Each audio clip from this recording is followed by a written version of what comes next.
ഇപ്പോൾ ചില വിവരങ്ങൾ പുറത്തുവരുന്നു. നയപ്രഖ്യാപന പ്രസംഗത്തിലെ കേന്ദ്ര സർക്കാരിനെതിരായ വിമർശനങ്ങൾ വായിക്കാതെ വിട്ടതിൽ വിശദീകരണവുമായി ലോക് ഭവൻ. നയപ്രഖ്യാപന പ്രസംഗത്തിൽ ഉണ്ടായിരുന്നത് അർത്ഥസത്യങ്ങളാണ്. അത് വായിക്കില്ലെന്ന് നേരത്തെ തന്നെ സർക്കാരിനെ അറിയിച്ചിരുന്നു. നയപ്രഖ്യാപന പ്രസംഗത്തിൽ സർക്കാർ മാറ്റം വരുത്തുമോ എന്ന് ലോക് ഭവൻ നോക്കി. പക്ഷേ ഒരു തരത്തിലുള്ള മാറ്റവും വരുത്തിയില്ല. അതുകൊണ്ടാണ് ചില ഭാഗങ്ങൾ വായിക്കാതെ വിട്ടതെന്ന് ലോക് ഭവൻ ഇപ്പോൾ വ്യക്തമാക്കുകയാണ്.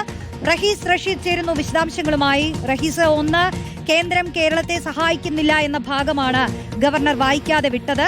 മറ്റൊന്ന്, ഈ പാസ്സായ ബില്ലുകളെല്ലാം പിടിച്ചുവെക്കുന്നു എന്ന ഭാഗവും ഒഴിവാക്കിയിരുന്നു. അതിലിപ്പോൾ ഗവർണറുടെ ഭാഗത്ത് നിന്ന്, ലോക് ഭവന്റെ ഭാഗത്തു നിന്ന് ഒരു വിശദീകരണം വരികയാണല്ലേ.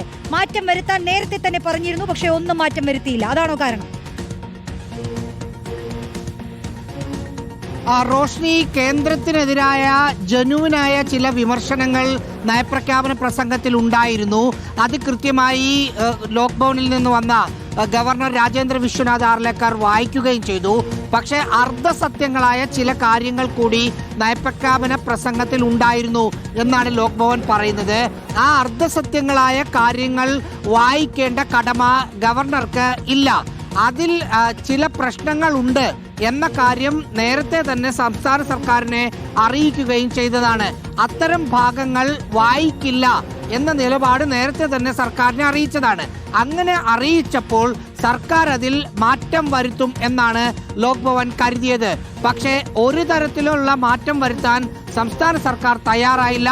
അതുകൊണ്ട് തന്നെ നേരത്തെ സർക്കാരിനോട് പറഞ്ഞതനുസരിച്ച് ആ ഭാഗങ്ങൾ വായിക്കാതിരുന്നതാണ്. അത് ശരിയല്ല. അത് പൂർണ്ണമായും ഞാൻ വായിക്കുന്ന കാര്യത്തിൽ ഒരു ബോധ്യം തനിക്ക് കൂടി ഉണ്ടാകണം എന്നാണ് ഗവർണറുടെ നിലപാട്. അതിൽ ബോധ്യമുള്ള കാര്യങ്ങൾ, ചില വിമർശനങ്ങൾ വായിച്ചു. പക്ഷേ അർദ്ധസത്യങ്ങളായ കാര്യങ്ങൾ വായിക്കില്ല എന്ന നിലപാട് നേരത്തെ എടുത്തതാണ്. അതുകൊണ്ട് വായിക്കാതിരുന്നു എന്നതാണ് ലോക് ഭവന്റെ വിശദീകരണം. റോഷ്നി, ഇതിനിപ്പോൾ ഇനി സർക്കാരിന്റെ ഭാഗത്തു നിന്നുള്ള പ്രതികരണങ്ങളൊക്കെ നമ്മൾ കാത്തിരിക്കുകയാണ്. എന്തായാലും ഈ ഗവർണർ വായിക്കാതിരുന്ന ഭാഗങ്ങൾ,